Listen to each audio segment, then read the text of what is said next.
Hello everyone, सभी को नमस्कार। तो देखिए, आज फिर हम लेके आ गए हैं आपके लिए एमपी ग्रुप 5 2025 का लेटेस्ट पेपर। क्या एग्जाम में क्वेश्चन पूछे गए हैं, बहुत ही शानदार तरीके से क्वेश्चन आए हैं, उनका शानदार एक्सप्लेनेशन इस वीडियो में हम लोग देखने वाले हैं।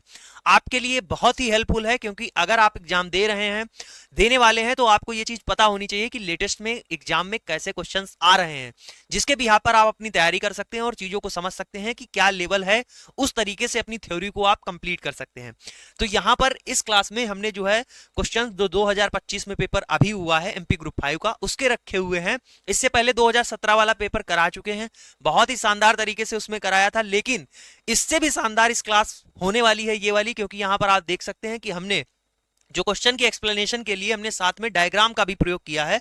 आप यहां पर देख सकते हैं हर क्वेश्चन में आप देखेंगे कि हर क्वेश्चन में जो है इस वाले वीडियो में हमने बहुत शानदार मेहनत की है इस पीपीटी पर, ताकि आप देख लीजिए कि यहां पर अगर कोई भी क्वेश्चन आया हुआ है, अगर उसमें जो है डायग्राम ऐड हो सकता है कि डायग्राम से रिलेटेड कोई भी चीज, तो हमने वो सारी इस जो है में रखी हुई है इस वाली में। ठीक है, इस वाली पीपीटी में, इसमें क्वेश्चन में ये देखिएगा, तो एक तरीका बेहतरीन हो जाएगा समझने के लिए, कि ताकि अगर आप क्वेश्चन कर रहे हो और आपको चीजें याद रहें। देखो, आप पढ़ते हैं, आपको कोई बात बताई जाती है थ्योरी, आप सुन के जो चीज याद कर रहे हैं और एक देख के आपको चीज याद होगी, तो उसका विजुअलाइजेशन का इफेक्ट दूसरा रहता है, वो चीजें आपके दिमाग में बैठ जाती है। तो इसमें हमने बहुत मेहनत की है और उसका शानदार रिस्पांस आप लोग देंगे, हमें पता है, क्योंकि इसमें बहुत मजा आने वाली है। बहुत ही बेहतरीन तरीके से इस क्लास को करेंगे। और चलिए शुरू करते हैं इस क्लास को। तो अगर आप चैनल पे नए हैं तो चैनल को सब्सक्राइब कर लीजिएगा। मेरा नाम है मनीष भाई पटेल और आप सभी का स्वागत करता हूं। तो चलिए, पहला क्वेश्चन दिया हुआ है, bile juice store in the पित्त रस डैश में संग्रहित होता है। तो मैं आपको बता दूं, ये क्वेश्चन हमने करा दिया है आपको, लेकिन ये पूछा गया है लेटेस्ट क्वेश्चन, आप देखिएगा। ठीक है, ऐसे क्वेश्चन पूछे जाते हैं। Bile juice is store in the, तो हमने आपको बताया था कि जो बाइल जूस होता है, ये जो बाइल जूस होता है, इसका फॉर्मेशन कहां होता है। ठीक, पहले तो ये समझेंगे कि इसका फॉर्मेशन कहां होता है, या फिर बात करते हैं कि सिंथेसिस कहां होती है इसकी। ठीक, फॉर्मेशन, सिंथेसिस, या फिर सिक्रीट कहां से होता है। अगर ये तीनों चीज अगर आपसे पूछी जाती हैं, फॉर्मेशन, सिंथेसिस या सिक्रीट, इसका मतलब एक ही है कि बन कहां रहा है बाइल जूस। तो ये आप बताते हैं कि ये बनता कहां है, लीवर में। ठीक है, फॉर्मेशन, सिंथेसिस, सिक्रीट, ये सब कहां से होता है, इसका एक ही मतलब है। ठीक है, इन तीनों चीजों का एक ही मतलब है कि बाइल का निर्माण कहां होता है, लीवर में होता है।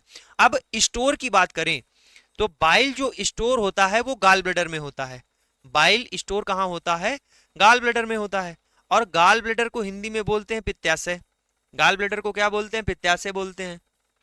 ठीक है, यहां पर देखेंगे कि ये क्या है, ये लीवर है। और ये आपको ग्रीन कलर का जो दिख रहा है, हल्का अंदर जा रहा है, यही क्या है, यही अपना गाल ब्लेडर है, पित्ताशय। यहीं पर क्या रहता था, यहीं पर बाइल जो है स्टोर होता था।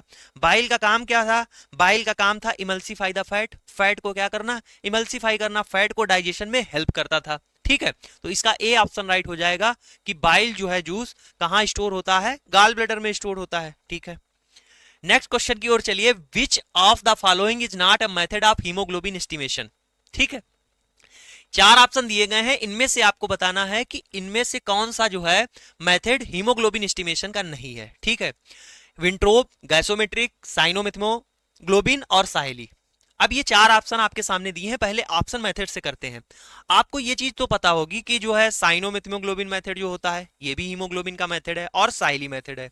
ये दो तो आप जानते थे। ठीक है, गैसोमेट्रिक और विंट्रोप में आप फंस रहे होंगे। ठीक, अगर आपने हमारी क्लास कर रखी होगी हिमैट की, ठीक है, हमने चार वहां पर क्लासेस, 4 या 5 लेक्चर लिए हुए हैं, जिसमें हमने कंप्लीट हिमेटोलॉजी किया हुआ है। उसमें अगर आपने वो क्लास ले रखी होगी, तो ये आपको बात पता होगी कि जो गैसोमेट्रिक मेथड होता है, ये भी एचबी एस्टिमेशन का एक मेथड होता है। ठीक है, तो ये तीन तो क्या है, ये हीमोग्लोबिन एस्टिमेशन के क्या है, मेथड है। ठीक है, एचबी एस्टिमेशन के तीन जो है ये मेथड होते हैं, और भी बहुत सारे मेथड हैं, ये तीन यहां पर दिए गए हैं। ठीक, साहिली आप यहां पर देख सकते हैं, ये साहिली अपरेटस दिया है, ये साइनोमिथ्मोग्लोबिन मेथड, ये डेरफ्किन सॉल्यूशन, और इसके बाद में ये आपकी मशीन हो गई। गैसोमेट्रिक की बात करें तो गैसोमेट्रिक में हमने बताया था कि गैसो नाम से ही पता चल रहा है कि ऐसा मेथड जिसमें क्या करते हैं, हीमोग्लोबिन की ऑक्सीजन बाइंडिंग कैपेसिटी चेक करते हैं, उससे जो है हम लोग क्या करते हैं, हीमोग्लोबिन निकाल लेते हैं। तो ये हो गया था गैसोमेट्रिक मेथड। अब क्या बचता है, अब बचता है विंट्रोप। अब विंट्रोप जानते हैं, ये आपके पास यहां पर देख रहे हैं, ये है विंट्रोप। विंट्रोप से क्या किया जाता था, विंट्रोप से ईएसआर और पीसीवी का एस्टिमेशन करते थे। किसका करते थे? ईएसआर और पीसीवी का एस्टिमेशन करते थे विंट्रोप से। तो इसका ए ऑप्शन क्या है? राइट हो जाएगा।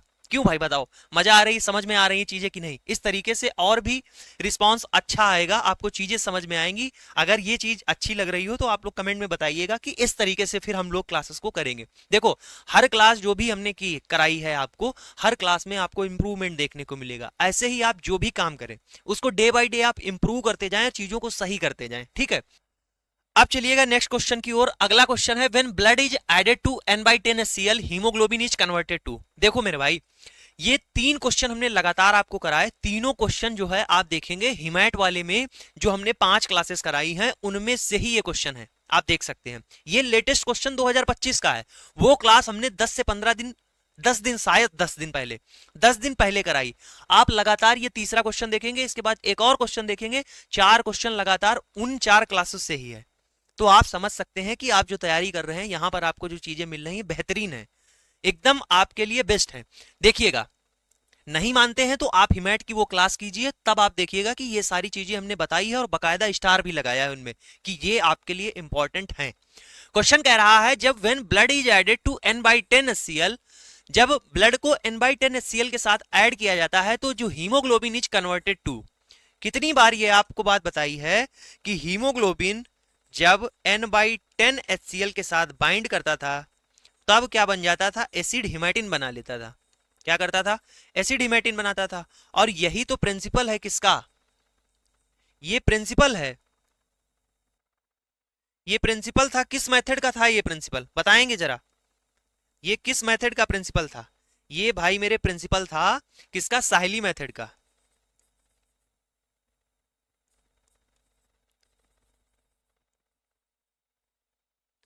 ये साहली मेथड का प्रिंसिपल था, ठीक है। वहीं से ये क्वेश्चन आपसे पूछा गया, ठीक, इसी पर तो आधारित है।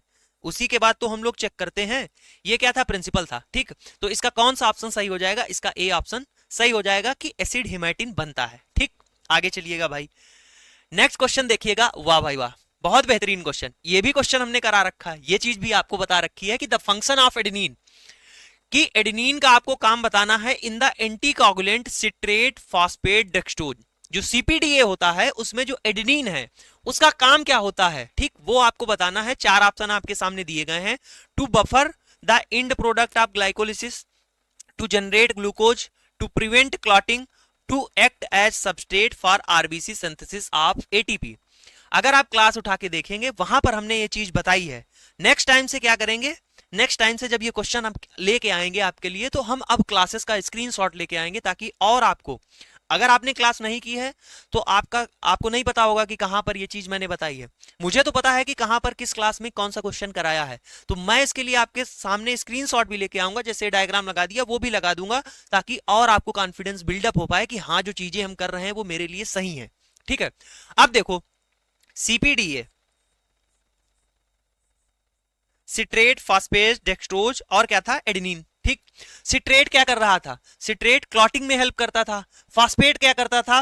फॉस्फेट भाई मेरे करता था, सपोर्ट करता था मेटाबॉलिज्म को आरबीसी की। डेक्सट्रोज क्या करता था? डेक्सट्रोज करता था जनरेट ग्लूकोज, ठीक है। और उसके बाद एडेनिन हमारा क्या करता था? हमने ये बात बताई थी, एडेनिन क्या करता था? इनहेंस कर देता था एटीपी प्रोडक्शन का। क्या करता था? एटीपी प्रोडक्शन इनहेंस करता था, ठीक है, इनहेंस कर देता था। अभी चारों ऑप्शन में देख लीजिए, to act as substrate for RBC synthesize of ATP, ठीक है। तो इसका कौन सा ऑप्शन सही है? इसका डी ऑप्शन मेरे भाई राइट हो जाएगा, ठीक है। इसका डी ऑप्शन क्या है? राइट हो जाएगा। चलिएगा, following organism contain super antigen except. अब देखिए, ये क्वेश्चन एकदम आपके लिए नया होगा कि ये क्वेश्चन पूछा जा रहा है कि फॉलोइंग ऑर्गेनिज्म, ये 4 यहां पर जो है ऑर्गेनिज्म दिए गए हैं, इनमें से बताना है कौन कंटेन रखता है सुपर एंटीजन एक्सेप्ट। 4 में से 3 के पास सुपर एंटीजन की पावर है और 1 में नहीं है, वो आपको बताना है। अब देखिए, आपकी ये एमपी ग्रुप 5 का पेपर है, एम्स का नहीं है, एमपी ग्रुप 5 का पेपर है, और उसमें इस तरीके से क्वेश्चन पूछे जा रहे हैं। तो इसका मतलब है कि आपको मेहनत और अच्छे से करनी है और थ्योरी बहुत बेहतरीन तरीके से पढ़नी है। अब देखो, सुपर एंटीजन क्या होते हैं, उससे पहले हम ये समझते हैं कि एंटीजन क्या होते हैं। देखो, नॉर्मल एंटीजन क्या होते हैं, पहले तो हम आपको बताते हैं कि जो हमारे अंदर, जैसे ही हमारे अंदर कोई पैथोजन आता है, तो जो हमारी टी सेल होती हैं, जो हमारी टी सेल होती हैं वो क्या करती हैं, जो हमारी टी सेल होती हैं वो क्या करती हैं, वो इम्यून सिस्टम को बताती हैं कि भाई पैथोजन आ गया है। टी सेल हमारी क्या करती है, रिस्पॉन्स करती है। ठीक है, मेनली टी सेल की बात करें तो मेनली टी हेल्पर सेल, ठीक, टी हेल्पर सेल। अब इनको कौन बताता है कि हमारे अंदर जो है पैथोजन आ गया, तो इनको बताने के लिए हमारे अंदर होती है एपीसी सेल। कौन सी होती है, एपीसी सेल। नाम से ही पता चल रहा है कौन है, नाम से पता चल रहा है एंटीजन प्रेजेंटिंग सेल। क्या नाम है इनका, एंटीजन प्रेजेंटिंग सेल। सुन लेना आप केवल, ठीक है, थोड़ा उसके बारे में जान लो। देखो क्वेश्चन आया है, उसका थोड़ा बहुत तो चीजों के बारे में समझ लो। एंटीजन प्रेजेंटिंग जो सेल होती हैं, एंटीजन प्रेजेंटिंग सेल होती हैं, ये क्या करती हैं, जैसे ही कोई पैथोजन आ जाया, जैसे ही कोई पैथोजन आ गया तो ये क्या करेंगी, ये पैथोजन को अपने अंदर ले आएंगी। ठीक है, ये क्या करेंगी, पैथोजन को अपने अंदर ले लेंगी। उसके बाद में ये क्या करती हैं, उसके बाद में करती हैं ये, इनके पास ऐसे जो होती है मॉलिक्यूल होते हैं, इसको बोलते हैं एमएचसी। क्या बोलते हैं, एमएचसी बोलते हैं। ठीक है, ऐसे ही एमएचसी बोलते हैं, ऐसे ही इसके पास भी मॉलिक्यूल होता है। ठीक, ये अल्फा होता है, ये बीटा होता है, ऐसे होते हैं। अब इसको दिखाते हैं टी सेल्स को, ये एमएससी जो है, ये मॉलिक्यूल दिखाते हैं कि ऐसा जो है, ऐसा जो है पैथोजन आ गया है हमारे अंदर। इसको दिखाते हैं टी सेल को। जब हमारी टी सेल को ये दिखाते हैं तो इसके स्पेसिफिक, ठीक, जैसा,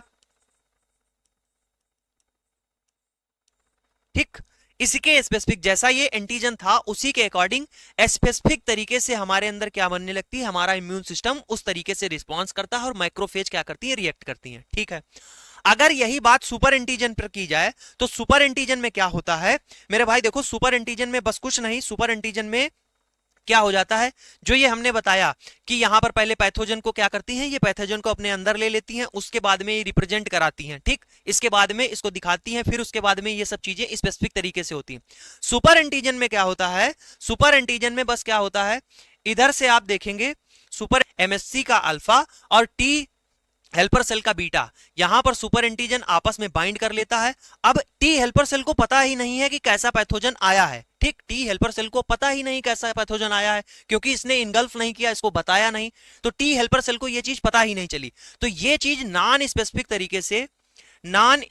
तरीके से हमारी क्या करती हैं, हमारी टी सेल रिस्पॉन्स करती हैं। ठीक, टी सेल रिस्पॉन्स करती हैं। अगर नॉन स्पेसिफिक है, कुछ पता ही नहीं है, तो इसके रिस्पॉन्स में क्या होता है, हमारी जो है इसके रिस्पॉन्स में जो हमारी सेल्स हैं वो क्या करने लगेंगी, वो बहुत ज्यादा इंटरफेरॉन्स रिलीज करने लगेंगी। क्या है, इंटरफेरॉन जो है ह्यूज अमाउंट में, अगर इंटरफेरॉन ह्यूज अमाउंट में रिलीज होंगे तो हमारी माइक्रोफेज एक्टिव होंगी। ठीक है, माइक्रोफेज ये जो है एक्टिव होंगी। अब जानते हैं माइक्रोफेज जब ह्यूज अमाउंट में एक्टिव हो जाएंगी तो इन्फ्लेमेशन हो जाएगा हमारी बॉडी के अंदर, और इन्फ्लेमेशन होने लगा, ये एंटी इन्फ्लेमेशन होने लगा तो आप जान सकते हैं कि बहुत खतरनाक चीज हो जाएगी। इससे क्या हो जाएगा, इससे डेथ भी हो जाती है। तो ये सब काज करता है। देखो ये तो स्टेफिलोकोकस ऑरेस में भी होता है, स्ट्रेप्टोकोकस में होता है, रेबीज वायरस में होता है।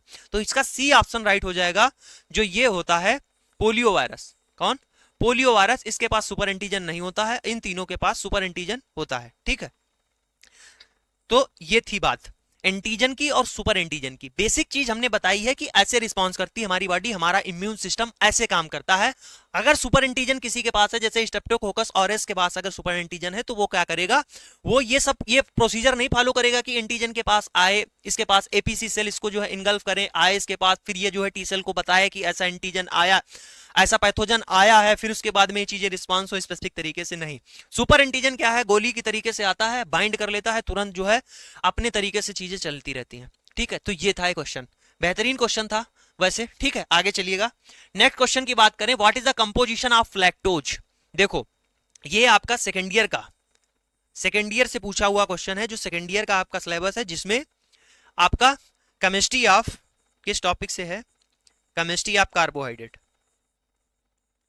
अब केमिस्ट्री ऑफ कार्बोहाइड्रेट में आप देखेंगे, ये आपने केमिस्ट्री ऑफ कार्बोहाइड्रेट जब आपकी इंटर में थे, आप इंटर में थे, तो आपने ये चीज केमिस्ट्री में पढ़ी थी। केमिस्ट्री ऑफ कार्बोहाइड्रेट जो चैप्टर था उसमें इस लेवल का यहां पर चीजें दी गई थी। वो चीज अब आपसे यहां पर पूछी जा रही है एमपी ग्रुप 5 में, एलटी में। तो आप समझ सकते हैं कि जो आपका सेकेंड ईयर का सिलेबस है उसको बेहतरीन तरीके से, डीप तरीके से पढ़ना पड़ेगा। ठीक है, और उसके साथ साथ ये आपको बता दें कि ये तो अपना टेक्निकल पोर्शन हो गया, मतलब इसमें जो है एलटी का सिलेबस पूछा जा रहा है।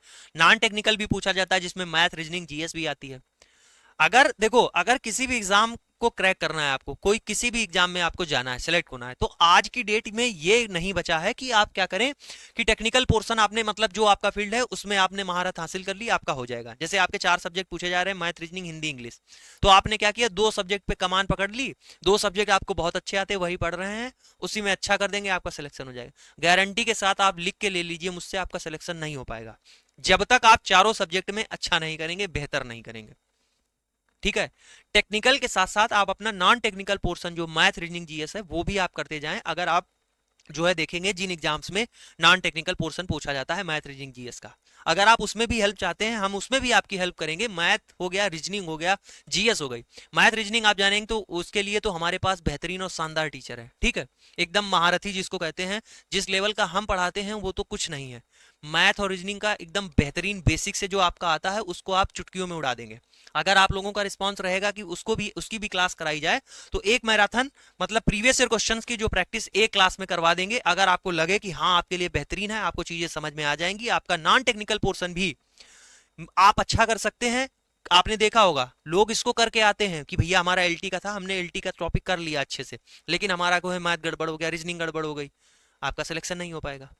तो इस चीज को भी अच्छा करना है। अगर आप कर रहे हैं, आप मेहनत कर रहे हैं, तो पूरा दिल लगा के कीजिए, उसमें हम आपकी मदद करेंगे। तो वो भी हम देखते हैं कि अभी प्रीवियस ईयर क्वेश्चंस जो हैं, मैथ वाला सेक्शन है, रीजनिंग वाला, वो भी आपका करवाएंगे, घबराइए नहीं। अब देखिए what is the composition of lactose. Lactose का कंपोजिशन क्या है? ठीक है, लैक्टोज का कंपोजिशन क्या है? सबसे पहले तो ये बताइए जो लैक्टोज है वो क्या है। अरे भाई ये तो पढ़ते हुए आप चले आ रहे हो, सुन रहे हो कि लैक्टोज क्या है, मिल्क शुगर है। क्या है? मिल्क शुगर है। ठीक है, एक प्रकार की क्या है, डाइसैकेराइड है। कैसा? डाइसैकेराइड है। ठीक, अब कंपोजिशन की बात करें, कंपोजिशन की बात करें तो आपके पास 4 ऑप्शन दिए गए हैं। इनमें से आप देखेंगे तो ये गैलेक्टोज और ग्लूकोज का कंपोजिशन होता है। गैलेक्टोज और ग्लूकोज का कंपोजिशन होता है, ये तो आपको पता ही होना चाहिए।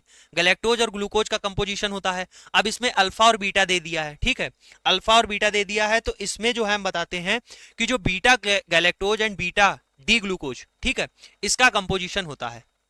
ठीक, तो इसका कंपोजिशन होता है, ये इसका ऑप्शन सही हो जाएगा, डी ऑप्शन। ठीक है भाई, नेक्स्ट क्वेश्चन पर चलिए। The process of removing calcium from the tissue is called. Histopathology की 1 शॉट में हमने 1.5 घंटे में पूरी क्लास आपको खत्म करा दी, पूरा सब कुछ बता दिया, एक एक पॉइंट बता दिया। अब ये बेसिक क्वेश्चन आया है, आपने हिस्टो की क्लास करी हो चाहे ना करी हो, आपने अगर हमारे वर्ड सुने हैं, ठीक है, तब भी आपका काम हो जाएगा। हमने क्या बताया, किसी भी वर्ड के स्टार्टिंग में डी लग जाए उसका मतलब क्या था, रिमूवल। अब किसका रिमूवल कह रहे हैं, removal of calcium, removal of calcium, तो डी, डी, जिस भी वर्ड के देखिए आगे डी लगा हो, तो ये 2 ऑप्शन हो सकते हैं। ठीक, ये 2 ऑप्शन हो सकते हैं आपके, ये 2 ऑप्शन तो कट गए, ये 2 ऑप्शन कट गए। जो हम बात बोलते हैं वही बात से आपका जो है आंसर निकलवा रहे हैं, कुछ याद ही नहीं करना। डी, डी का मतलब क्या है, 2 ऑप्शन आपके बचे। अब हाइड्रेशन का मतलब बताया था वाटर, हाइड्रेशन का मतलब क्या था, पानी, तो भैया पानी का रिमूवल थोड़ी है, कह रहा है कि रिमूवल कैल्शियम का, तो D calcification, removal of calcium, D calcification. ये हमारी बोन है, इसमें से क्या होता है, कैल्शियम, कैल्शियम क्या करते हैं, कैल्शियम आयन को रिमूव करते हैं, इसी को बोलते हैं डी कैल्सिफिकेशन। ये किस लिए करते हैं, ताकि जो है, ताकि क्या हो सके, इसका एग्जामिनेशन किया जा सके, क्योंकि अगर इसके अंदर कैल्शियम रहेगा, हार्ड टिश्यू रहेगा, तो ब्लॉक बनाने में, माइक्रोटोमी में दिक्कत होगी। ठीक है, तो ये इसका ऑप्शन सी वाला क्या हो जाएगा, राइट हो जाएगा। ठीक, डी कैल्सिफिकेशन। ठीक है, नेक्स्ट क्वेश्चन की ओर चलिए। Cell wall of gram negative bacteria contents. जो ग्राम निगेटिव बैक्टीरिया होती है उनकी कोशिका भित्ति में होता है एमाइलोपेक्टिन होता है, स्टार्च होता है, मोनोसेकेराइड होता है, या लाइपोसेकेराइड होता है, लाइपोपॉलीसेकेराइड होता है, आपको बताना है। ये 4 ऑप्शन है। तो देखिए, ग्राम पॉजिटिव और ग्राम निगेटिव बैक्टीरिया में डिफरेंस आपके सामने लिखा हुआ है, इसको आप सुनिएगा, पढ़िएगा। ठीक है, क्या कह रहा है कि अगर देखो इधर कैरेक्टर लिखे हैं, इधर ग्राम पॉजिटिव और इधर ग्राम निगेटिव। ठीक है, पेप्टोग्लाइकान की बात करें तो ग्राम पॉजिटिव में थिक लेयर होती है और ग्राम निगेटिव में कैसी होती है, थिन लेयर होती है।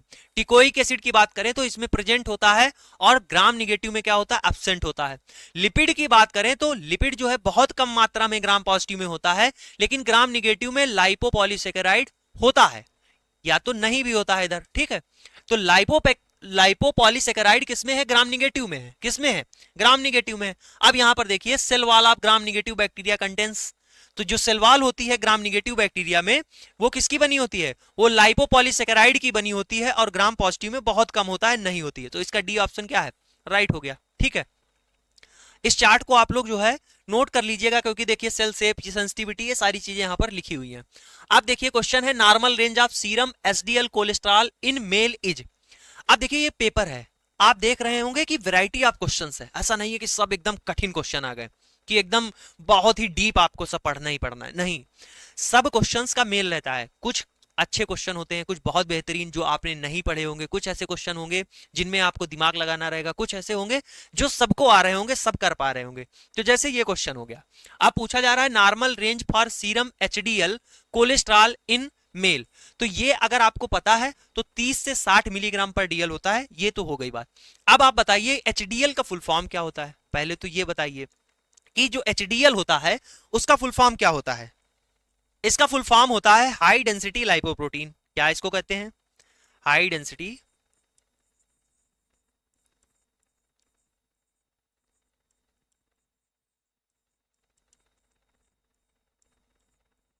लाइपोप्रोटीन हो गया, ठीक।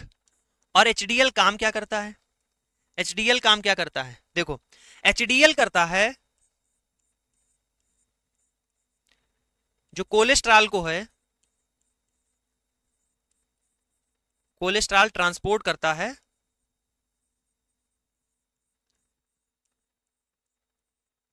Organ to liver. ऑर्गन से लेके आता है लीवर में। कहां लेके आता है?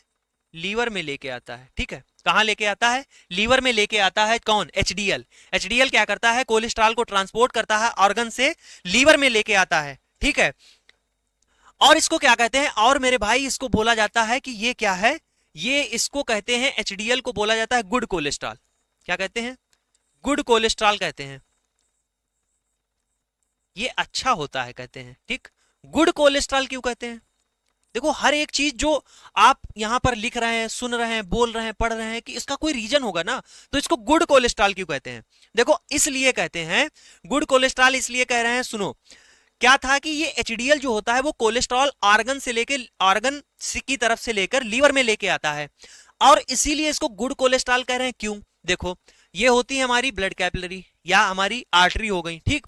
अगर इसमें कोलेस्ट्रॉल का डिपोजिशन हो जाएगा तो ब्लड फ्लो में दिक्कत आ जाएगी, जैसे ये ब्लड बह रहा है, ठीक। और यहां पर ये कोलेस्ट्रॉल का डिपोजिशन हो गया, यहां पर अगर कोलेस्ट्रॉल का डिपोजिशन हो जाएगा तो ये ब्लड फ्लो में क्या हो गई? दिक्कत आ गई। तो ये क्या कर रहा है? ये यहां से कोलेस्ट्रॉल को उठाकर लीवर में ले जा रहा है, ठीक। कहां ले जा रहा है? लीवर में ले जा रहा है। तो यही काम इसका क्या है? यही काम तो है, इसी वजह से क्या करता है? इसी वजह से इसको क्या कहते हैं? गुड कोलेस्ट्रॉल कहते हैं, ठीक है। इसी वजह से गुड कोलेस्ट्रॉल बोला जाता है। पढ़ा है आपने इससे पहले क्या? हमें बताइएगा, इससे पहले आज तक आपने इसको पढ़ा था क्या? बताइएगा। नेक्स्ट क्वेश्चन की ओर चलते हैं। बढ़िया क्वेश्चन, शानदार, देखिएगा। Upon Romanowsky stain the smear appear excess blue due to which of the following reason. कह रहे हैं कि जो रोमैनोवास्की स्टेन करते हैं उसमें स्मेयर जो है एक्सेस ब्लू दिख रही है, किस कारण से? टू लॉन्ग स्टेनिंग टाइम, लंबे समय तक स्टेन कर दिया, एसिडिक पीएच ऑफ स्टेन की वजह से, या टू शॉर्ट स्टेनिंग टाइम, कम समय तक स्टेन किया, या फिर एक्सेसिव वॉशिंग। अब अगर आप ये क्वेश्चन नहीं कर पा रहे थे, ठीक है, आपको ये क्वेश्चन नहीं आ रहा था, तो यहां पर लगाइए एलिमिनेशन मेथड। इन 4 ऑप्शन में कौन कितने ऑप्शन आप काट सकते हैं वो देखिए कि नहीं हो सकता है। एक तो एक्सेस वॉशिंग आप हटा ही दीजिए, अगर आप धो रहे हैं ज्यादा तो क्या डार्क कलर तो रहेगा ही नहीं, ठीक है, पहली चीज। टू शॉर्ट स्टेनिंग टाइम, ये भी नहीं होगा। क्यों? क्योंकि आपने देखा होगा जब आप कर रहे थे, स्टेनिंग कर रहे थे, तो अगर स्टेन कोई लेता है, ठीक, स्टेन हो रही है और स्टेन में कलर अगर ज्यादा आ रहा है तो इसका मतलब उसको आप देर तक स्टेन कर रहे हैं, तभी तो कलर लाएगा, ठीक। अगर आपने डाला, स्टेन डाला, उसके बाद तुरंत रिमूव कर दिया, तो क्या वो कलर ले पाएगा? नहीं ले पाएगा। तो ये तो 2 ऑप्शन गलत हो गए, ये तो 2 ऑप्शन गलत हो गए आपके। अब बचते हैं 2। अब 2 में भी अगर आप थोड़ा सा, ये आपको ये बात समझ में आ गई कि शॉर्ट स्टेनिंग टाइम नहीं, लॉन्ग स्टेनिंग टाइम में क्या है? लॉन्ग स्टेनिंग टाइम में हो सकता है उसका कलर कैसा हो जाए? ब्लू कलर हो जाए, यानी डार्क कलर की स्टेनिंग हो जाएगी। अगर इस मेथड से आप लगाएंगे तब भी ये आपका क्वेश्चन सही हो गया। अब एक ऑप्शन बचता है acidic pH of stain. Acidic pH of stain किसका कह रहा है? Blue colour. आप हमें पहले बताइए ब्लू कलर किसका होता है? जहां रोमैनोवानी स्टेन जो होती है, रोमैनोवास्की स्टेन, ब्लू कलर कौन स्टेन लेता है? ब्लू कलर का तो स्टेन लेता है न्यूक्लियस, ठीक, कौन कर लेता है, न्यूक्लियस करता है। अब आप देखेंगे कि न्यूक्लियस के अंदर क्या है, डीएनए, न्यूक्लियस के अंदर क्या है, डीएनए, और डीएनए कैसा है, एसिडिक, कैसा होता है, एसिडिक। इसका मतलब इसमें डाई कैसी चाहिए होगी, बेसिक, इसको रंगने के लिए कैसी चाहिए होगी, डाई बेसिक चाहिए होगी। और ये क्या कह रहे हैं, एसिडिक पीएच ऑफ स्टेन, तो ये भी नहीं होगा, ठीक है, कौन सा, ये भी नहीं होगा, ए ऑप्शन आपका राइट हो गया। तो दो दो तरीके हैं आपको करने के लिए। क्वेश्चन जो है, क्वेश्चन आपको जब आपको चीजें आ रही होती हैं, ठीक है, आपको चीजें पता होती हैं, क्वेश्चन अपने आप निकल जाता है। आपको कोई उसमें जो है, कोई आपको जो है ऐसा नहीं है कि भैया सब कुछ इसमें याद करना पड़ेगा, तीर लगाना पड़ेगा, कुछ नहीं है। अगर आपको कुछ चीजें आ रही हैं तो आप बेसिक अपना जो है सेंस लगाकर चीजों को निकाल सकते हैं, क्वेश्चन आपका एकदम सही हो जाएगा, ठीक है। नेक्स्ट क्वेश्चन की ओर चलिएगा। Biosynthesis of protein start from which part of the polypeptide chain. देखो क्वेश्चन ये भी आपका किससे पूछा गया है, प्रोटीन से क्वेश्चन पूछा गया है, केमिस्ट्री ऑफ प्रोटीन, ठीक, ये भी है, कार्बोहाइड्रेट, प्रोटीन और लिपिड, तीन ये आपके हैं, और भी है शायद, ठीक। तो ये सेकेंड ईयर का आपके टॉपिक है, और बहुत देखिए कितना अच्छा क्वेश्चन पूछा गया, मतलब अच्छे लेवल का क्वेश्चन पूछा गया है, ठीक है। Biosynthesis of protein start from which part of polypeptide chain. जब प्रोटीन के सिंथेसिस होती है तो पॉलीपेप्टाइड चेन बताना है कहां से स्टार्ट होती है, किस टर्मिनल से पूछा जा रहा है, किस टर्मिनल की ओर।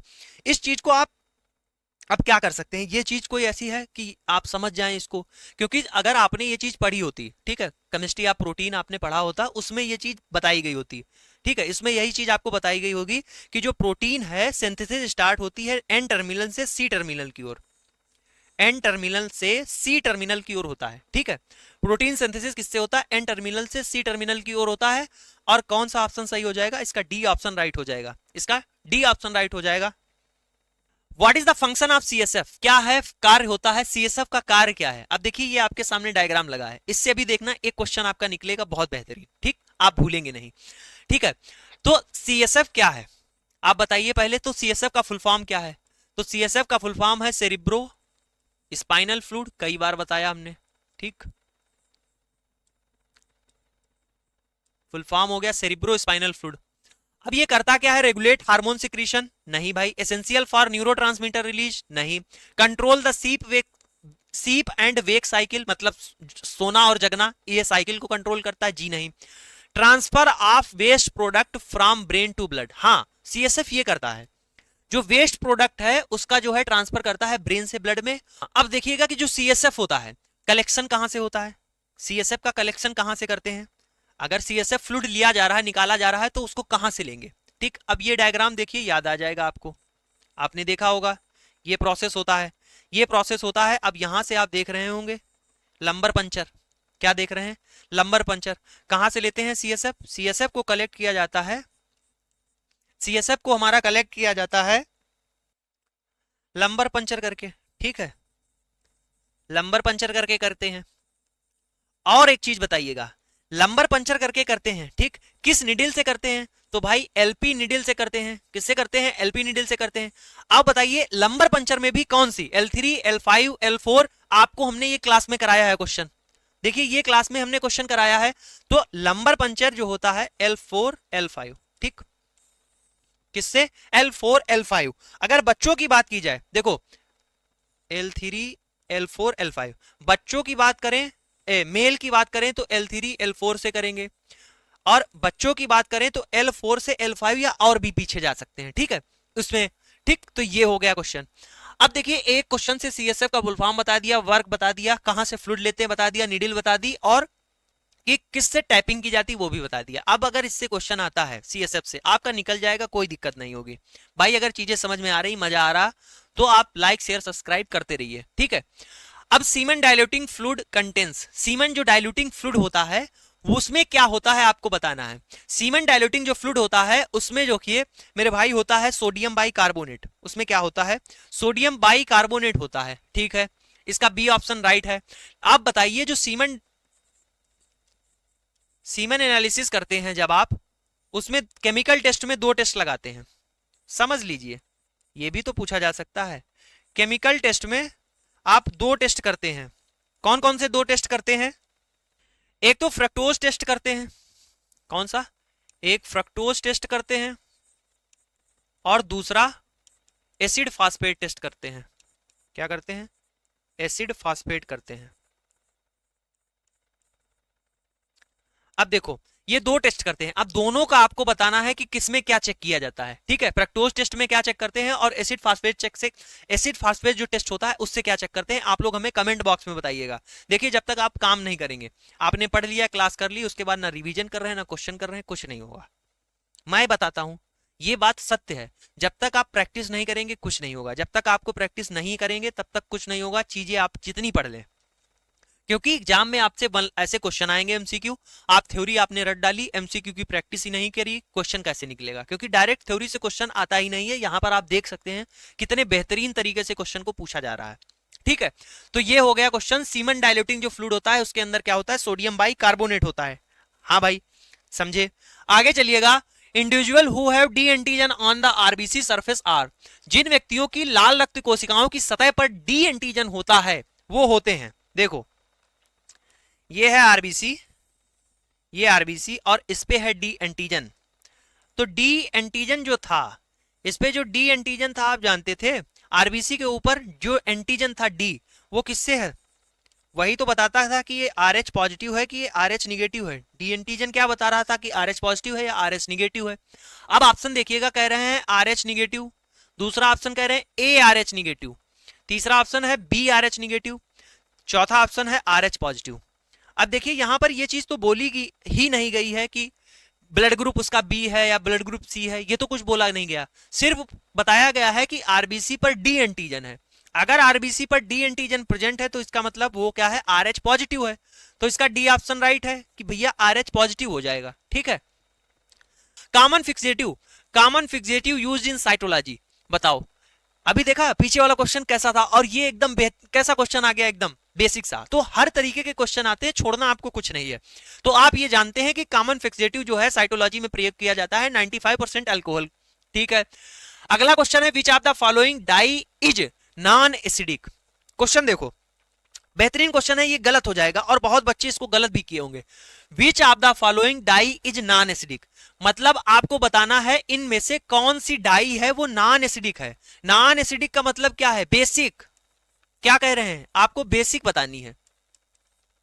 आपको क्या बताना है? बेसिक। ऐसे क्वेश्चन पूछता है एग्जामिनर, और यही अगर आपको चीजें समझ में आ गई, समझो आपका क्वेश्चन सही हो गया और आप निकल गए। अब बताइए इयोसिन, कांगो रेड और ऑरेंज जी, इयोसिन, कांगो रेड और ऑरेंज जी ये क्या है? ये तो भैया साइटोप्लाज्मिक स्टेन करती हैं, जानते हैं क्यों? कौन करता है? साइटोप्लाज्मिक स्टेन करती हैं।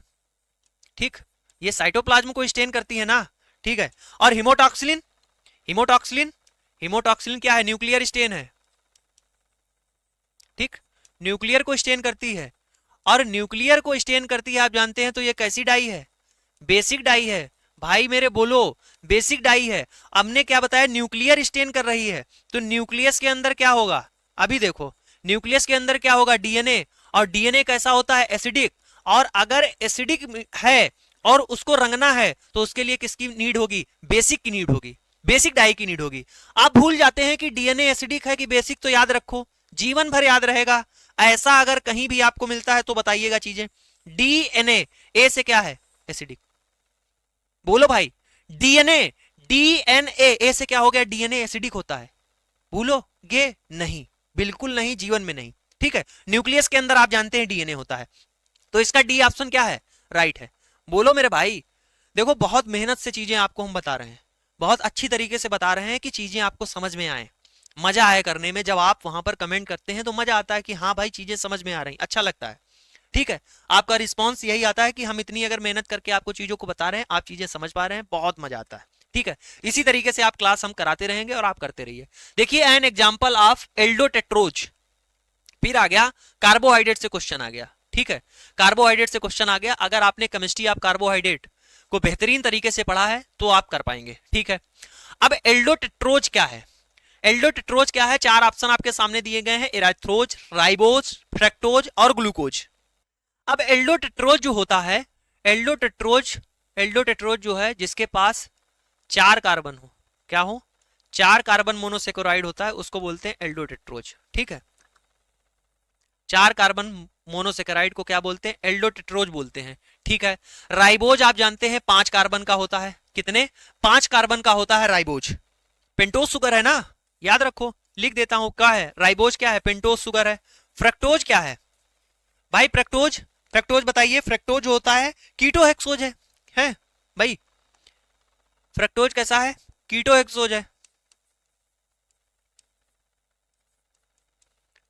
और ग्लूकोज की बात करें तो ग्लूकोज क्या है? ग्लूकोज का आपको पता होगा, ये एल्डोहेक्सोज है। क्या है?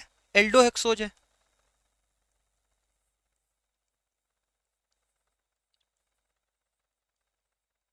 एल्डोहेक्सोज है। अब आपके पास बचता कौन है? ए। कौन बचता है? इराइथ्रोज। इराइथ्रोज एक प्रकार का क्या है? एल्डोटेट्रोज है। ठीक है, इराइथ्रोज एक प्रकार का क्या है? एल्डोटेट्रोज। देखो ये जो क्वेश्चन है ये आपको थ्योरी से आएंगे। आपने अगर केमिस्ट्री ऑफ कार्बोहाइड्रेट अच्छे से पढ़ा है तभी आपको ये चीज आ पाएगी बेहतरीन तरीके से। ठीक है, हम ये नहीं कहते हैं कि सारे क्वेश्चन आपके बिना थ्योरी के निकल जाएंगे, लेकिन इतनी जरूर कोशिश रहती है कि अगर आपके 75 क्वेश्चन आए उसमें से 50 क्वेश्चन आपको जो है इस तरीके से अगर आप क्वेश्चन को सॉल्व करते चलेंगे तो अपना अगर कॉमन सेंस लगाएंगे, एक बार थ्योरी पढ़ लेंगे ठीक ठाक तरीके से, बहुत ही डीप नहीं, तो आपके 50 से 55 क्वेश्चन आराम से निकल जाएंगे। ठीक है, अब देखिए क्वेश्चन क्या है? The determination of the end point of decalcification is done by which method. अब देखो, अगर आपने जो है वन शॉट किया है हमारा, ठीक है, हिस्टोपैथोलॉजी का, वहां पर ये चीज हमने बता रखी है और क्वेश्चन देखिए एमपी ग्रुप 5 में पूछा गया है। ठीक है, क्या यह था कि the determination of end point of decalcification, हमने डीकैल्सिफिकेशन प्रोसेस बताया था। डीकैल्सिफिकेशन में क्या था कि ये जो हमारी बोन थी, बोनी टिश्यू आ गया था, तो उसमें से क्या कर रहे थे? कैल्शियम को निकाल रहे थे। ठीक, कैल्शियम को बाहर निकाल रहे थे, इसी को बोलते थे डीकैल्सिफिकेशन। अब कह रहा है एंड पॉइंट, कह रहा है कि the end point of decalcification, ये हमने आपको बताया है कि एंड पॉइंट ऑफ डीकैल्सिफिकेशन क्या होता है। ठीक है, ये भी हमने बताया एंड पॉइंट डीकैल्सिफिकेशन क्या क्या था, कि मतलब उसमें से क्या है? कैल्शियम निकल चुका है, ये आपको पता करना है। हमने काफी सारे तरीके बताए थे, जैसे सिंपल एसिड में डाल देते थे, आयन एक्सचेंज में डालते थे। ठीक है, आयन एक्सचेंज में डालते थे, चीलेशन में भी डालते थे। ठीक है, ये तो तरीके हो गए कि किसका? डीकैल्सिफिकेशन का। ठीक है, ये तरीका हो गया था कि कैसे जो है इन तरीकों से कैल्शियम को बोनी टिश्यू से निकाला जाता था। ठीक है, उसके बाद कह रहे हैं कि जांच करनी है, डिटर्मिनेशन करना है, आपको पता लगाना है। तो एक तो मेथड क्या था? एक तो मेथड था जिसमें आप जो है किसी नीडल से उसको दबा के देख रहे थे, लेकिन वो बेस्ट मेथड नहीं था, बेकार था, क्योंकि उसमें टिश्यू क्या था? टिश्यू हमारा खराब हो सकता है, टूट सकता है। ठीक है, तो वो मेथड नहीं था। एक मेथड था, यहां पर रेडियोग्राफी देखो लिख दिया। अगर यही एक्सरे लिख देता, एक्सरे लिख देता तो आप तुरंत जो है लगा जाते, क्योंकि वहां पर हमने थ्योरी में एक्सरे बताया है। अब देखो एग्जामिनर ऐसे जो है दिमाग लगाता है। ठीक है, इस तरीके से आपको फंसाने की कोशिश करता है। रेडियोग्राफी लिख दिया, तो ये कैसा था? ये बेस्ट मेथड होता था। बेस्ट मेथड था किसके लिए? एंड पॉइंट के लिए, एंड पॉइंट ऑफ डीकैल्सिफिकेशन के लिए। और दूसरी चीज क्या थी इसमें? दूसरी चीज ये भी हमने बताई थी, ये कैसा मेथड था? बहुत ही कॉस्टली प्रोसीजर था, मतलब महंगा था। ठीक है, कॉस्टली था, बेस्ट मेथड था, ये चीज हमने बताई। देखो ऐसे ही क्वेश्चन पूछे जाते हैं, मजेदार। आगे चलिएगा, नेक्स्ट क्वेश्चन कह रहा है which of the following anticoagulant provide nutrition to the RBC. Red blood cell को कौन न्यूट्रिशन प्रोवाइड करता है? कौन सा एंटीकोगुलेंट बताना है? Heparin, sodium citrate, CPDA one, EDTA. इसको आप आंख बंद करके कर सकते हैं। कितनी बार बता चुके हैं, सिट्रेट, फास्फोर, डेक्सट्रोज, एडेनिन। ठीक, ये जो है क्या करता है भाई? न्यूट्रिशन प्रोवाइड करता है। ठीक, तभी तो इसको इतने दिन के लिए स्टोर कर पाते हैं। और सीपीडीए आप हमें कमेंट करके बताइएगा कि सीपीडीए ब्लड को कितने दिन के लिए स्टोर करता है। ठीक है, नेक्स्ट क्वेश्चन कह रहा है what does the right shift of the osmotic fragility curve indicate. ठीक है, जो ऑस्मोटिक फ्रेगिलिटी कर्व इंडिकेट क्या कर रहा है? एक टेस्ट होता है ओएफटी। ओएफटी जो टेस्ट होता है उसमें ऐसा एक कर्व बनाते हैं। ठीक है, ये कर्व में आप कह रहे हैं कि अगर राइट साइड शिफ्ट हो जा रहा है, राइट साइड अगर शिफ्ट हो जा रहा है, राइट साइड अगर शिफ्ट हो रहा है तो इसका मतलब क्या है? राइट साइड शिफ्ट होने का मतलब क्या है? इंक्रीज ऑस्मोटिक फ्रेगिलिटी बढ़ जाएगी, डिक्रीज ऑस्मोटिक फ्रेगिलिटी कम हो जाएगी, बैलेंस हो जाएगा, या इंक्रीज रेजिस्टेंट ऑफ ऑस्मोटिक फ्रेगिलिटी। देखो क्वेश्चन था जो एक पिछली वाली क्लास में हमने बताया था कि आरबीसी जो है, आरबीसी के अंदर वाटर आ जाता है और फूल जाती हैं, फट जाती हैं, तो क्या होता है? देखो ओएफटी जो होता है, ऑस्मोटिक फ्रेगिलिटी टेस्ट जो होता है ओएफटी, इसमें क्या होता है? जो आरबीसी की जो मेम्ब्रेन होती है बाहर वाली, ठीक, ये इसकी बात कर रहे हैं, ये कैसी हो जाए? ये अगर जो है टूटने लगे, ये टूटने के कगार पे आ जाए, तो इसी को बोलते हैं फ्रेगिलिटी क्या हो जाएगी, इंक्रीज हो जाएगी। और अगर ये नहीं टूट रही हो, रिजिड हो, तो इसको क्या बोलते हैं, इसको बोलते हैं डिक्रीज। ठीक है, इसको बोलते हैं डिक्रीज। और यहीं पर सामने क्या है, ग्राफ दिया गया है। सामने जो ग्राफ देख रहे हैं आप, ये देख रहे हैं कि ये वाला जो है ये नॉर्मल है। ठीक है, ये वाला क्या दिख रहा है, ये नॉर्मल लाइन दिख रही है, ये नॉर्मल है। और राइट साइड जब आप शिफ्ट होते हुए देख रहे हैं तो रेड कलर की होती जा रही है। मतलब जब ये राइट साइड की तरफ जाएगी तो स्पेरोसाइटोसिस हो जाएगी, या फिर आरबीसी जो है स्पेरोसाइटोसिस में ये जो कंडीशन हो जाएगी, या फिर जब राइट साइड जाएगी तो ऑस्मोटिक फ्रेगिलिटी क्या हो जाएगी, इंक्रीज हो जाएगी। मतलब आरबीसी टूटने की कगार पे आ सकती है, टूट सकती है। तो यही कह रहा है, इसका ए ऑप्शन जो है राइट हो जाएगा। ठीक है, नेक्स्ट क्वेश्चन की ओर चलिए। What is the produce in the rough endoplasmic reticulum, what is produce in the rough endoplasmic reticulum, cell chapter से ये क्वेश्चन आया है। अब सुनो, देखो इंडोप्लाज्मिक रेटिकुलम जो अंतःप्रद्रवी जालिका है वो क्या प्रोड्यूस करती है वो बताना है आपको। देखो ये हो गई हमारी, मान लो ये सेल है, ठीक, कोशिका है। अब कोशिका के अंदर क्या है, कोशिका के अंदर आप जानते हैं कि क्या होता है, न्यूक्लियस होता है। ठीक, जब न्यूक्लियस होता है उसके आसपास आप ये समझते हैं कि ऐसे ऐसे ऐसे ऐसे क्या होता था, ऐसे ऐसे ये संरचनाएं रहती थी। इसको क्या बोलते थे, इसको बोलते थे इंडोप्लाज्मिक रेटिकुलम, ईआर बोलते थे। अब ये दो प्रकार की होती थी। इंडोप्लाज्मिक रेटिकुलम है, ये कितने प्रकार की होती थी, ये दो प्रकार की होती थी। और ये दो प्रकार में एक थी स्मूथ टाइप की, स्मूथ इंडोप्लाज्मिक रेटिकुलम, और दूसरी थी क्या थी, दिख रहा है, हाँ इसमें थी, और दूसरी क्या थी, रफ इंडोप्लाज्मिक रेटिकुलम थी। ठीक है, स्मूथ यानी चिकनी, और रफ मतलब इनके ऊपर कुछ है। ठीक है, तो यहां पर देखिएगा, ये है स्मूथ और ये क्या है, रफ। ये रफ, इन पर कुछ लगा हुआ है जैसे, अभी सुनता जाइए। स्मूथ इंडोप्लाज्मिक रेटिकुलम और रफ इंडोप्लाज्मिक रेटिकुलम की बात कर रहे हैं, तो जो स्मूथ इंडोप्लाज्मिक रेटिकुलम होती है उनके ऊपर कुछ होता नहीं है। लेकिन जो रफ इंडोप्लाज्मिक रेटिकुलम बोल रहे हैं, जैसे आपका स्क्रब, जो फेस वॉश करते हैं जिसमें क्या कहते हैं, स्क्रब टाइप का होता है, उसमें दाने दाने होते हैं। तो यानी जो है इंडोप्लाज्मिक रेटिकुलम के ऊपर अगर राइबोसोम है, इंडोप्लाज्मिक रेटिकुलम के ऊपर अगर राइबोसोम चिपके हुए हैं तो वो कैसी है, वो है रफ इंडोप्लाज्मिक रेटिकुलम। और रफ इंडोप्लाज्मिक रेटिकुलम की बात कर रहे हैं, इसके ऊपर राइबोसोम है। और राइबोसोम का फंक्शन क्या था, राइबोसोम का फंक्शन था सिंथेसिस ऑफ प्रोटीन। क्या था, सिंथेसिस ऑफ प्रोटीन था, प्रोटीन की सिंथेसिस करना। और यही आपसे पूछा गया था। ठीक है, यही आपसे पूछा गया था कि रफ इंडोप्लाज्मिक रेटिकुलम क्या करेंगे, सिंथेसिस ऑफ प्रोटीन कर देंगे। ठीक, क्यों, क्योंकि उनके ऊपर क्या पाए जा रहे हैं, राइबोसोम पाए जा रहे हैं। और राइबोसोम का काम क्या होता है, राइबोसोम का काम होता है प्रोटीन सिंथेसिस करना। अब देखो नाम से ही पता चल रहा है, नाम से क्या पता चल रहा है, smooth endoplasmic reticulum. Smooth endoplasmic reticulum, आपने घी देखा, तेल देखा, चिकना, चिकनापन है, तो चिकनापन यानी स्मूथ इंडोप्लाज्मिक रेटिकुलम। और घी जो आपका है चिकना होता है, वो क्या है, लिपिड, क्या है, लिपिड है, फैट है। तो स्मूथ इंडोप्लाज्मिक जो रेटिकुलम है वो किसका सिंथेसिस करते हैं, वो लिपिड करते हैं। ठीक, किसका करते हैं, लिपिड का करते हैं। भाई अब बताओ, अगर रफ इंडोप्लाज्मिक रेटिकुलम आया है तो स्मूथ इंडोप्लाज्मिक रेटिकुलम आ सकता है। हमने आपको बता दिया कि स्मूथ कैसे याद रखेंगे, चिकनापन, घी होता है, synthesis of lipid. Rough endoplasmic reticulum जिसके ऊपर राइबोसोम पाए जाते हो, राइबोसोम का काम क्या है, सिंथेसिस ऑफ प्रोटीन करना। तो रफ इंडोप्लाज्मिक रेटिकुलम का काम क्या है, काम है सिंथेसिस ऑफ प्रोटीन। तो इसका ऑप्शन कौन सा है, डी ऑप्शन क्या है मेरे भाई, राइट हो जाएगा। आगे चलिए, विच of the following is the gram negative bacilli. Gram negative bacilli की बात कही है कि कौन सा ग्राम निगेटिव बैसिलाई है, आपको बताना है। चार ऑप्शन आपके सामने दिए हैं। अगर आपको नहीं आता था ये क्वेश्चन, ऐसे ही आपसे एलिमिनेशन मेथड से लग जाएगा। स्टेफाइलोकोकस, स्ट्रेप्टोकोकस, स्टेफाइलोकोकस, ये आप देखेंगे, ये है ग्राम पॉजिटिव।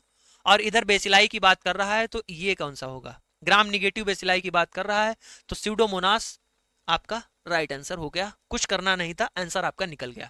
अगला क्वेश्चन है, the disease that is not transmitted by the blood transfusion is. कौन सी ऐसी डिजीज है, is not transmitted by blood transfusion is. आपको बताना है कि वह रोग जो रक्त आघान द्वारा नहीं फैलता है, जो ब्लड ट्रांसफ्यूजन के द्वारा नहीं फैलता है। पहला है मलेरिया, दूसरा है अस्थमा, तीसरा है सीएमवी, चौथा है एचआईवी एड्स। साइटोमेगालो वायरस जो होता है सीएमवी, ये। ठीक है, चार ऑप्शन आपके सामने दिए हैं। सबसे पहले तो आप बताइएगा कि जो टीटीआई, जानते होंगे ना टीटीआई क्या है, फुल फॉर्म आप हमें कमेंट बॉक्स में बताइए, क्योंकि हमें फुल फॉर्म से बहुत प्यार है। इस वजह से प्यार है क्योंकि क्वेश्चन आ जाता है खोखट का, एक नंबर आपको दे के जाएगा। अगर आपको फुल फॉर्म नहीं याद है तो बहुत गलत बात है। और इसी वजह से हम बहुत फोकस करते हैं, चाहे हम जितनी बार आपको बता चुके हैं पीछे, अगर आपके सामने वो चीज पड़ती है मैं उसका फिर से जो है फुल फॉर्म रिपीट करता हूं। ठीक है, दुख तभी होता है जब बेसिक सा क्वेश्चन आपको आ रहा हो और सबने कर दिया हो, आप न कर पाए हो, तो बहुत दुख होता है। तो इस चीज का बहुत ध्यान रखना है। टीटीआई का आप हमें फुल फॉर्म कमेंट बॉक्स में बताएंगे। अब टीटीआई में 5 टेस्ट लगते थे, आप जानते हैं। HIV screening test, HCV, HBsAg, MP और सिफिलिस। ये बेसिक हर जगह लगते हैं। ठीक, बेसिक हर जगह लगते हैं। देखो कुछ और होते हैं, जैसे हो गया आपका CMV हो गया, HTLV हो गया। ठीक, ये भी जो है टेस्ट लगाए जाते हैं, एडवांस टेस्ट। जैसे मेनली ये तो 5 लगते ही लगते हैं हर जगह। ठीक है, और ये भी टेस्ट लगाए जाते हैं कहीं कहीं अपने यहाँ, बाहर तो लगाए ही जाते हैं। अब यहाँ से आप मैच कर लो। HIV, हाँ भाई लगता है। आपका मलेरिया, ये भी लगता है। ठीक है, उसके बाद बात करें CMV, ये भी लगता है। ठीक, बस्ता कौन है? B वाला, अस्थमा। ठीक है, अस्थमा क्या है? ये ट्रांसमिट नहीं होता है। ठीक है, ये ट्रांसमिट नहीं होता है ट्रांसफ्यूजन में, तो इसका बी ऑप्शन क्या है? राइट हो जाएगा। नेक्स्ट क्वेश्चन की ओर चलिए। क्वेश्चन कह रहा है post chromatization is the treatment of the tissue with dash following normal fixation. ये आपका क्वेश्चन पूछा गया है। ये क्वेश्चन पूछा गया है किसमें? ये आपका क्वेश्चन पूछा गया है किस चैप्टर से, आप बताएंगे जरा? ये किस चैप्टर से आपका क्वेश्चन पूछा गया है? ये क्वेश्चन आपका हिस्टो से पूछा गया है। किससे पूछा गया? हिस्टो से पूछा गया है। अब हिस्टो से देखिएगा कितने बेहतरीन लेवल का क्वेश्चन आया है MP ग्रुप 5 में। मतलब जो मैंने थ्योरी कराई थी उससे भी एक लेवल ऊपर आ गया। आप समझो कि कितना लेवल बढ़ रहा है क्वेश्चन का। ठीक है, किस तरीके से क्वेश्चन आएंगे। आप ये सोच रहे हैं कि 4 हलवा जैसे क्वेश्चन करा दिए जाएं और वो 4 क्वेश्चन का आप आंसर रट लें, बस काम हो गया आपका। भाई ये क्वेश्चन करने में ना, एम्स लेवल में ऐसे क्वेश्चन पूछे जाते हैं, एम्स CRE में वैसा क्वेश्चन आया है। क्या कह रहा है? Post chromatization is the treatment of the tissue with dash following normal fixation. जो पोस्ट क्रोमेटाइजेशन, सामान्य स्थिरीकरण के बाद में डैश के साथ ऊतकों का उपचार है। क्या करते हैं? 3% पोटेशियम आयोडाइड से करते हैं, 1% पोटेशियम हाइड्रोक्साइड से करते हैं, 3% पोटेशियम डाइक्रोमेट से करते हैं, या 2% पोटेशियम ट्राइक्रोमिक एसिड से करते हैं। तो देखो इस क्वेश्चन को समझते हैं कि पोस्ट क्रोमेटाइजेशन होता क्या है। देखो हम लोग प्राइमरी फिक्स जो टिश्यू होता है, ठीक है, प्राइमरी फिक्स जो टिश्यू होता है उसको दोबारा, ठीक है, अगेन फिक्स करते हैं। अगेन एक्वस सोल्यूशन से फिक्स करते हैं 3%। ठीक, 3% जो अपना पोटेशियम डाइक्रोमेट होता है, 3% जो पोटेशियम डाइक्रोमेट होता है उससे क्या करते हैं? इसको फिक्स करते हैं। ठीक है, सेकेंडरी फिक्सेशन इसको कह सकते हैं। ठीक है, सेकेंडरी फिक्सेशन कहते हैं। और ये क्यों करते हैं? ये इस वजह से करते हैं, ये इस वजह से किया जाता है, जो पोटेशियम डाइक्रोमेट है ये एक्ट करता है एज ए मॉडरेंट। ठीक है, कैसा एक्ट करता है? एक्ट करता है एज ए मॉडरेंट। ठीक,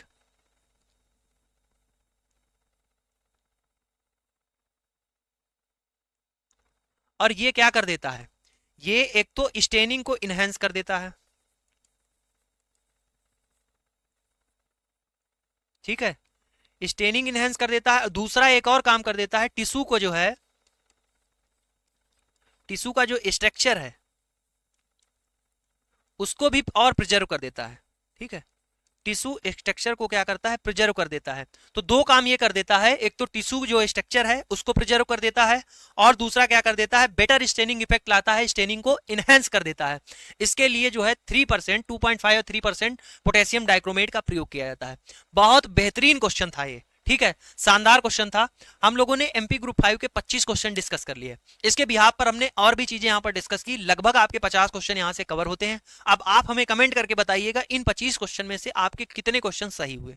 ठीक है, उसके बाद आप ये जरूर बताइएगा कि जिस तरीके से यहाँ पर आपने क्लासेस की, जिस तरीके से यहाँ पर क्लासेस की, आज हमने कुछ डायग्राम का भी प्रयोग किया जो हम ऑलरेडी यहाँ पर देखेंगे करके लाए। ठीक, इससे आपको कितना बेनिफिट मिलेगा, आपको ये क्लास और अच्छी लगी क्या, सारी चीजें आप हमको फीडबैक में बताइएगा क्या है, कैसा है, क्या नहीं है। ठीक है, और मिलते हैं नेक्स्ट क्लास में। इसके अभी और क्वेश्चन हैं, इसके अभी 50 क्वेश्चन और हैं, वो भी डिस्कस करेंगे बेहतरीन अंदाज में इसी तरीके से। ठीक है, अपनी क्लासेस को आप बरकरार ऐसे ही करते रहिए। डेली क्लास आपको शाम 9 बजे अपने ही यूट्यूब चैनल इसी मनीष भाई पटेल पर मिलती रहेंगी, इसी अंदाज के साथ में। इसकी पीडीएफ आपको हमारे टेलीग्राम चैनल पर मिल जाएगी। और जल्द ही आपके लिए हम क्या है कि एक शॉर्ट फॉर्म में हैंड रिटन नोट्स आपके लिए लेके आएंगे, जो कि आपको टेलीग्राम पर मिलेंगे। वो भी टॉपिक वाइज रहेंगे, जैसे कि आपका एक टेस्ट हो गया वो हम उसमें करा देंगे। ठीक है, जैसे कि सीमन एनालिसिस हो गया तो उसी में शॉर्ट फॉर्म में 1 पेज 1.5 पेज में आपका हो जाएगा। वो हैंड रिटन नोट्स आपको हमारे टेलीग्राम पर मिलना शुरू हो जाएंगे, वहां पर भी आपको ये चीजें मिलती रहेंगी। देखिए, हम आपकी मदद के लिए हैं, आपकी ऐसे ही बरकरार तरीके से, ठीक है, ऐसे ही शानदार तरीके से मदद करते रहेंगे। मिलते हैं नेक्स्ट क्लास में। आपको बस एक ही काम करना है, चैनल को सब्सक्राइब कर लेना, और अगर यहां से आपको फायदा मिल रहा है तो आप इन चीजों को शेयर करते रहिएगा।